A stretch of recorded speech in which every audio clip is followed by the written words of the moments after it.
शांति 6 दिसंबर 2021 की साकार मुरली है। मीठे बच्चे, दान में दी हुई चीज कभी भी वापस नहीं लेना। वापस लेंगे तो आशीर्वाद के बदले श्राप मिल जाएगा। आज का प्रश्न है, कौन सा निश्चय पक्का हो जाए तो किसी भी विरोध का सामना कर सकती है। उत्तर है, अगर निश्चय हो जाए कि हमको भगवान मिला है, उसे याद कर हमें विक्रम विनाश करनी है, विश्व की बादशाही लेनी है, तो सब ऑपोजिशन खत्म हो जाएंगे। सामना करने की शक्ति आ जाएगी। निश्चय की कमी है तो मूझ जाते हैं, फिर ज्ञान को छोड़ भक्ति में लग जाते हैं। आज गीत बजा है, तुम्हें पाके हमने जहान पा लिया। ओम शांति। यह गीत कौन सुनते हैं? बच्चे सुनते हैं, वही अर्थ को भी समझते हैं। प्रजा भी जो सुनती है, वह भी विश्व का मालिक बनती है। जैसे भारतवासी सब कहते हैं हमारा भारत, वैसे वहाँ भी यथा राजा रानी तथा प्रजा सब समझते हैं विश्व के मालिक हैं। जैसे यूरोपवासी आए तो वह भी कहते थे हम हिंदुस्तान के मालिक हैं। उस समय फिर हिंदुस्तानी नहीं कहेंगे कि हम हिंदुस्तान के मालिक हैं, वह गुलाम थे।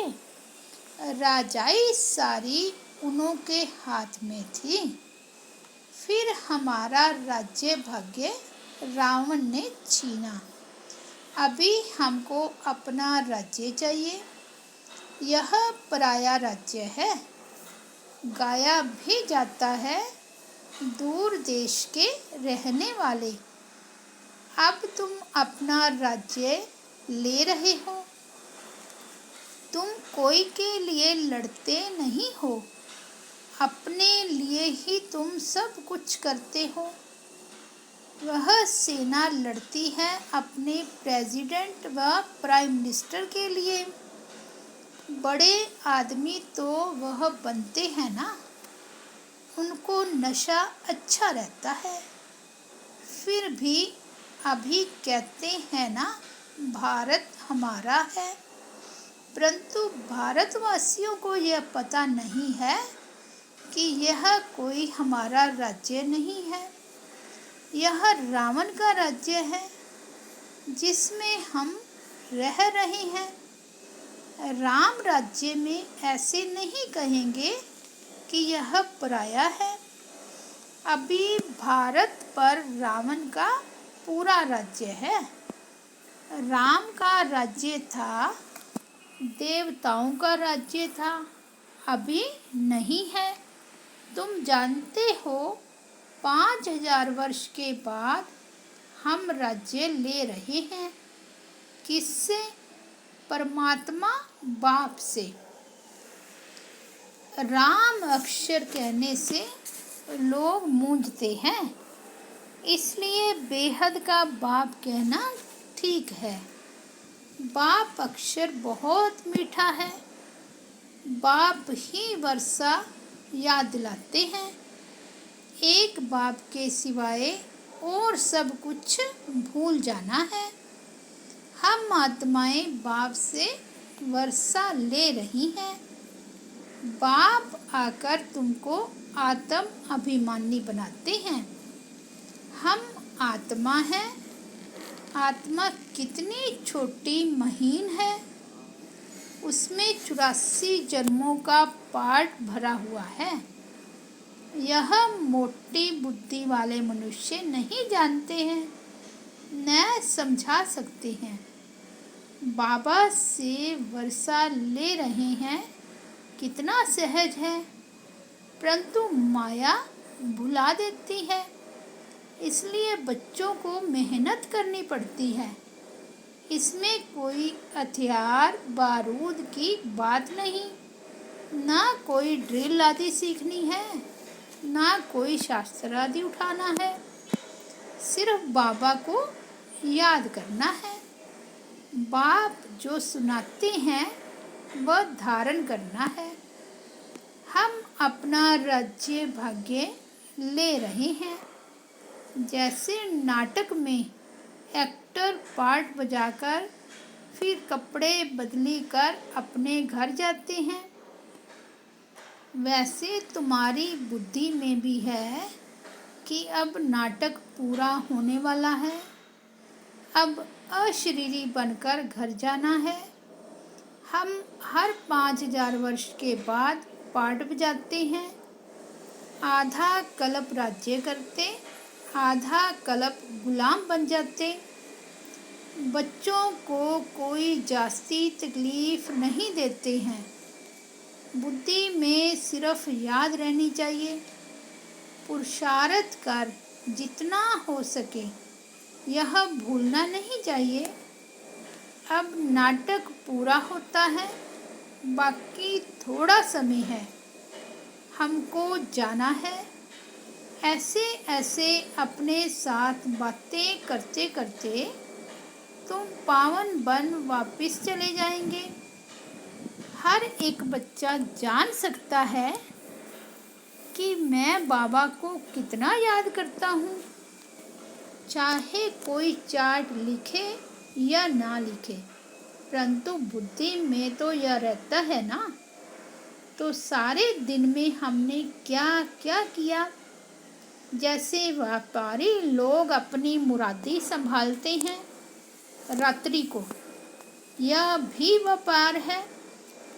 रात्रि को सोने के समय जांच करते हैं, सारे दिन में बाप को कितना याद किया, कितनों को बाप का परिचय दिया। जो होशियार होते हैं उनका धंधा अच्छा चलता है। बुद्धू होगा तो धंधा भी ऐसे ही चलेगा। यह तो अपनी कमाई करनी है। बाप सिर्फ कहते हैं मुझे याद करो, चक्र को याद करो तो चक्रवर्ती राजा बनेंगे।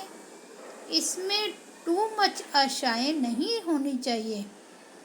गांव में रहने वालों को आशाएं कम रहती है, साहूकारों को बहुत होती है। वह अपनी गरीबी में ही खुश रहते हैं, रोटला खाने पर हिर जाते हैं, सूखी रोटी खाने की आदत पड़ जाती है। साहूकारों में इच्छाएं बहुत होती है, माँ बाप को ही तंग कर देते हैं। बाबा अनुभवी है, गरीबों पर रहम भी आता है। गरीब देखेंगे इतना बड़ा आदमी ज्ञान सुनता है तो हम भी सुने।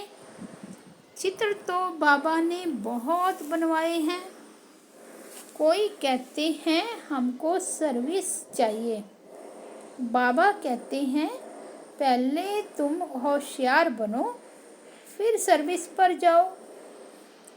क्योंकि आजकल भक्ति का भी जोर है। एक तरफ समझाओ, दूसरे तरफ गुरुओं की चक्री चलती है, वह डरा देते हैं। तुम अगर भक्ति नहीं करेंगे तो तुमको फल कैसे मिलेगा। भक्ति से तो भगवान मिलता है। जब तक इस ज्ञान में पक्का हो जाए, पूरा निश्चय हो जाए कि हमको भगवान मिला है, वह हमको कहते हैं कि मुझे याद करो तो विकर्म विनाश हो जाए। जब यह पक्का निश्चय जम जाए तब ही किससे सामना कर सके। तुम्हारे से ही ऑपोजिशन है। तुम एक बात कहते, वह दूसरी बात कहते। दुनिया में बहुत मठ पंथ हैं जहाँ मनुष्य जाकर कुछ ना कुछ सुनकर आते हैं। गीता का भी भिन्न भिन्न अर्थ सुनाते हैं तो मनुष्य फंस पड़ते हैं। सन्यासी कभी गृहस्थियों को नहीं कहेंगे कि विकार में नहीं जाओ। अगर वह कहें भी कि निर्विकारी बनो, फिर क्या होगा? एम ऑब्जेक्ट तो कुछ है नहीं। उल्टा रास्ता बताने वाले दुनिया में बहुत हैं, सच्चा रास्ता बताने वाले हैं थोड़े। उन पर भी माया का बहुत वार होता है। दिल कहेगी कि पवित्र बने, परंतु माया बुद्धि को फिराती रहेगी, बहुत खराब ख्यालात लाती रहेगी। माया की लड़ाई है बहुत। चलते चलते तूफान बहुत आते हैं। अगर कोई भी विकार का भूत अंदर होगा तो दिल को खाता रहेगा। कोई को कहेगा क्रोध का दान दो और खुद क्रोध करते रहेंगे तो लोग कहेंगे तुम खुद क्रोध करते रहते हो, फिर हमको कैसे कहते हो? तो क्रोध को भी छोड़ना ही पड़े। क्रोध कोई छिपाकर तो नहीं किया जाता है। क्रोध में तो आवाज बहुत होता है। आपस में लड़ते हैं, एक दो को गाली देते हैं। बाबा देखते हैं क्रोध का भूत निकलता ही नहीं है। कोई कोई यहाँ सन्मुख बाबा के होते भी क्रोध कर लेते हैं। बहुतों में क्रोध का भूत आ जाता है। यह बहुत खराब है, तंग करते हैं।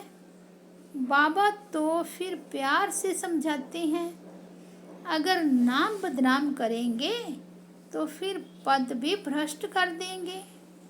यह तो समझाना चाहिए कि तुमने 5 विकार बाबा को दान दिए हैं तो फिर वापस क्यों लेते हो? अगर फिर क्रोध कर लिया तो ग्रहण छूटेगा नहीं, वह फिर वृद्धि को पाता है।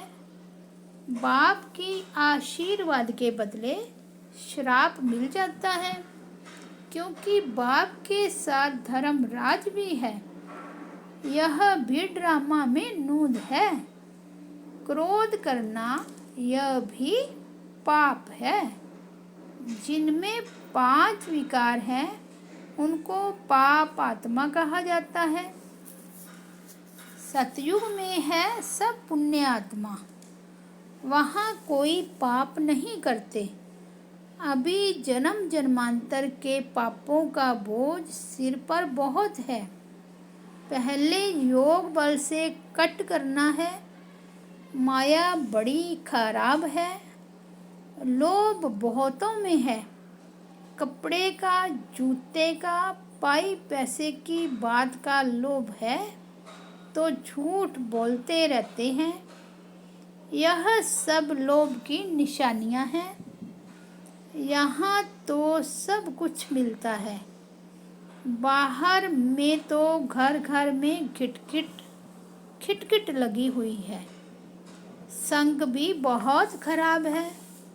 पति ब्राह्मण तो स्त्री शूद्र, स्त्री ब्राह्मणी तो पति शूद्र।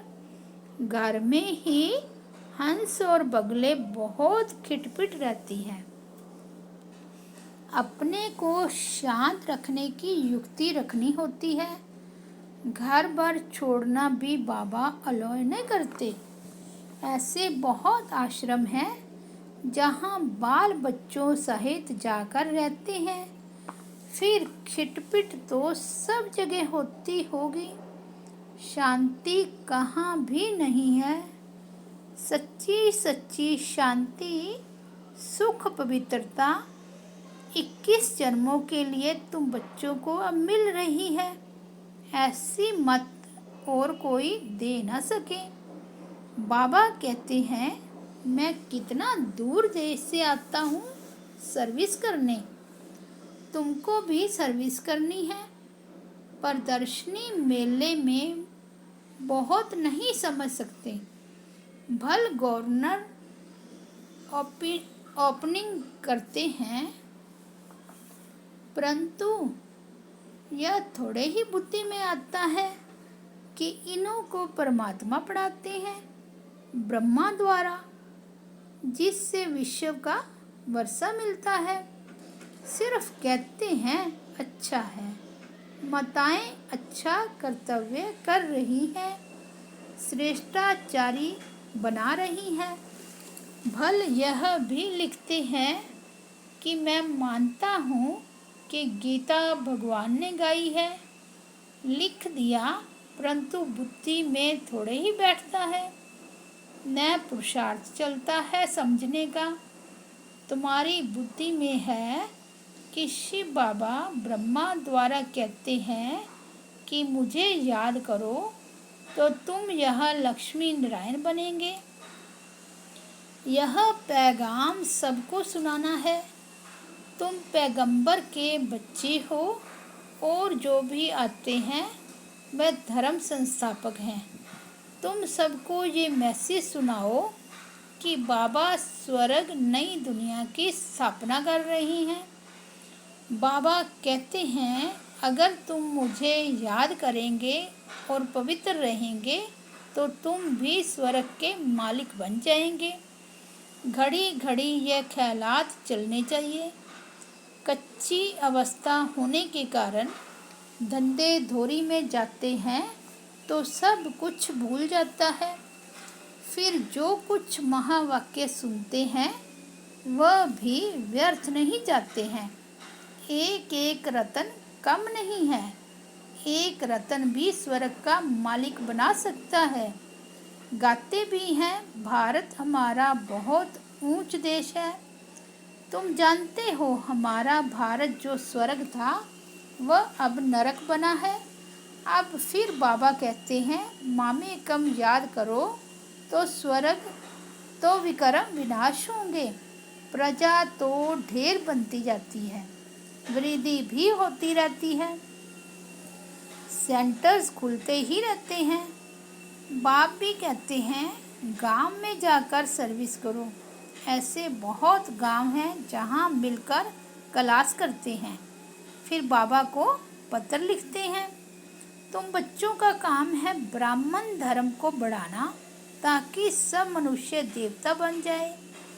यहाँ वाला जो होगा वह और सत्संगों में नहीं फंसेगा।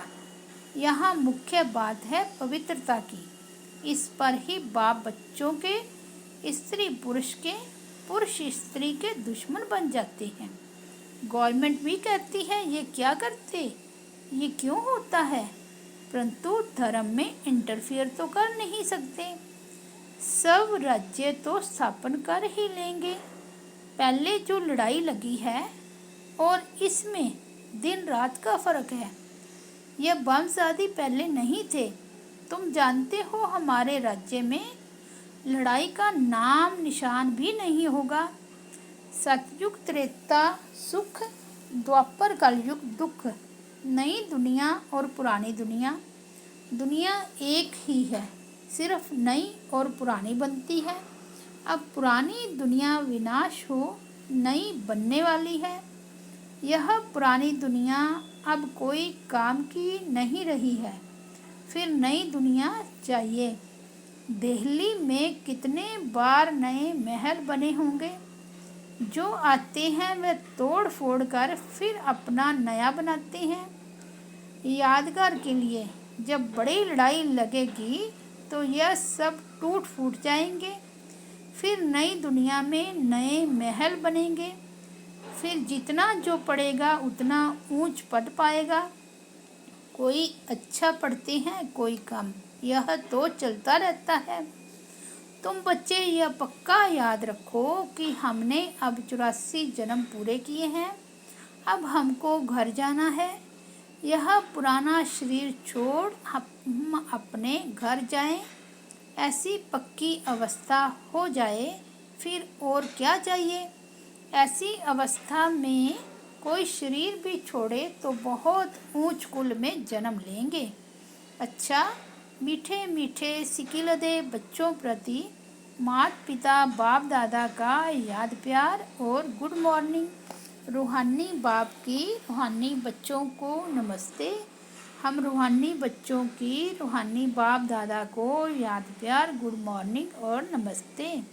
धारणा के लिए मुख्य सार। फर्स्ट पॉइंट, अपनी कमाई जमा करने के लिए बाप और चक्र को याद करते रहना है। माया की चक्री में कभी नहीं आना है। टू मच आशाएं नहीं रखनी है। सेकंड पॉइंट है, मनुष्यों को देवता बनाने के लिए अपने ब्राह्मण धर्म को बढ़ाना है। गांव गांव में जाकर सेवा करनी है। आज का वरदान है, बार बार हार खाने की बजाय बलिहार जाने वाले मास्टर सर्वशक्तिमान विजयी भव। स्वयं को सदा विजयी रतन समझकर हर संकल्प और कर्म करो तो कभी भी हार हो नहीं सकती। मास्टर सर्वशक्तिमान कभी हार नहीं खा सकते। यदि बार बार हार होती है तो धर्मराज की मार खानी पड़ेगी और हार खाने वालों को भविष्य में हार बनाने पड़ेंगे। द्वापर से अनेक मूर्तियों को हार पहनाने पड़ेंगे। इसलिए हार खाने की बजाय बलिहार हो जाओ। अपने संपूर्ण स्वरूप को धारण करने की प्रतिज्ञा करो तो विजयी बन जाएंगे। आज का स्लोगन है, कब शब्द कमजोरी सिद्ध करता है, इसलिए कब करेंगे नहीं, अब करना है। अच्छा, ओम शांति, ओम शांति।